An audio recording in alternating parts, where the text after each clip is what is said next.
Subscribe करें हमारे channel को और दबाएं बेल आइकन को ताकि आपको मिलती रहें हमारी वीडियोस।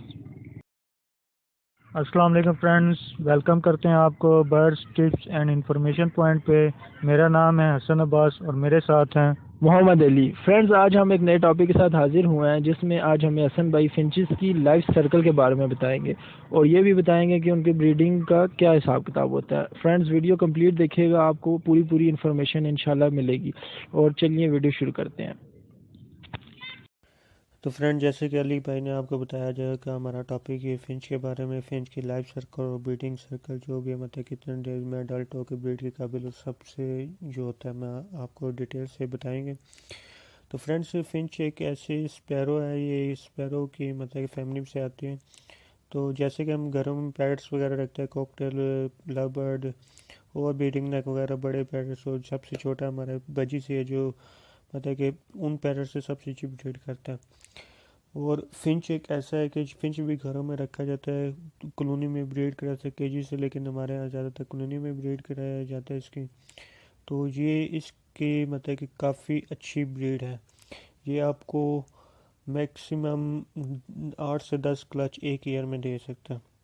फ्रेंड्स, इसकी लाइफ की बारे में बात करें तो इसकी लाइफ सर्कल तकरीबन 7 से 8 ईयर इसकी लाइफ सर्कल है।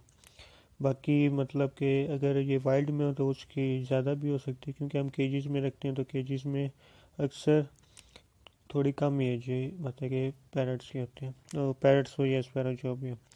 तो फ्रेंड्स, इसकी एग की बात करें तो ये मतलब कि एक टाइम जो एक क्लच होता है ब्रीड करता है, तो ये 5 से 6 और ज़्यादा से ज़्यादा 9-10 मतलब कि 8 ऐसे कुछ एग दे देता है। हर एक स्पैरो पे डिपेंड करता है। तो ये फ्रेंड्स इतने ये एग देते हैं। तो एग देने के बाद ये जो जैसे दूसरे पैरट बजीज वगैरह होते हैं, मतलब कि एक डे में एक ही एग ले करते हैं, तो फिंच का भी कुछ ऐसे होता है, ये मतलब कि एग ले करती है एक दिन में। जैसे कि अगर इसने 6-7 ऐसे कुछ एग दिए, तो वैसे ही मतलब कि जब ये एग देगी तो उसको मतलब कि हीट करेगी। तो उसके बाद जो फर्स्ट इसका बच्चा निकलता है तो 14 से 15 दिन में इसका मतलब जो फर्स्ट इसने एग दिया होता था तो उसका बेबी निकल आता है। तो इसी तरह जैसे उसने स्टेप बाय स्टेप एग दिया हो जाता है, जो फर्टाइल एग होते हैं तो उनमें से चिक्स निकलने लग जाता है।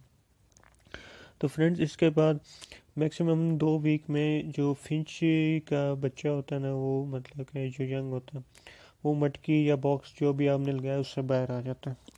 उससे बाहर आके तो मैक्सिमम ये 4 से 5 दिन में मतलब खुद खाना चुगना जो भी होता है, दाना शाना वो करने लग जाता है। और मतलब कि मैक्सिमम मटकी से निकल के 15 दिन में बाहर निकलना 5 दिन में एक बात है। तो मैक्सिमम 20-22 दिन में सेल्फ के काबिल हो सकता है। आप बेशक उस मतलब कि चीज़ को अलग भी कर सकते हैं। बाकी उस टाइम इनकी काली सी चूंच होती है, मतलब कि जैसे कि बजीज के नोज़ का कलर होता है पिंकिश या ऐसे कुछ। और मतलब कि जब वो अडल्ट लाइफ में आता रहता है और अपनी मतलब कि चोंच का नोज़ जो हम बोलते हैं नोज़ का, तो वो कलर चेंज रखता रहता है। तो इनके में चोंच का होता है, जो इनकी चोंच होती है, तो जैसे जैसे ये अडल्ट होते हैं तो अपनी चोंच वापस जो मतलब कि उनका कलर होता है, जैसे ज़्यादातर रेड ऑरेंज यही कलर पाया जाता है, तो उनमें आता है। तो मैक्सिमम फ्रेंड्स इसको अपनी चोंच को कलर को मतलब कि आने में थोड़ा बड़ा होने में मैक्सिमम 1.5 माह 2 माह तकरीबन इतना ये ले ही जाता है। तो इसकी मतलब कि ये अडल्ट अपनी जैसे रेड होती है ऑरेंज, तो वैसे ये चोंच ले आता है। अब फिंच की भी काफ़ी मोटेशन है, जैसे जेब्रा फिंच, फॉन, इनका एक दूसरे के साथ जैसे कि जोड़ा लगाने का कोई मुश्किल उस तरह कुछ भी नहीं है कि मेल मतलब कि राजी है या फीमेल, इस तरह का मतलब कि एक बात है पहले इनका जोड़ा लगेगा फिर ये मतलब कि मटकी वगैरह में। फिंच का ऐसा कुछ भी नहीं, फिंच का मतलब कि पेयर लग ही जाता है और वो आपको पेयर ब्रीड भी कर सकते हो। इसकी इतनी फास्ट ब्रीड होती है कि आप खुद भी देखेंगे कि मतलब 1 मंथ में आपको नई ब्रीड से मतलब अंडे भी दे देगा, बच्चे भी निकलेंगे। मतलब इतनी इसकी फास्ट ब्रीड होती है। बाकी ये आपको साल में 8 से 10 ब्रीड दे देता है मैक्सिमम। और ये फिंच बहुत ज़्यादा मतलब कि हमारे यहाँ कॉलोनी में ज़्यादा इसकी ब्रीड ली जाती है और ये इसकी अच्छी खासी माशाल्लाह ये ब्रीड देता है कॉलोनी में।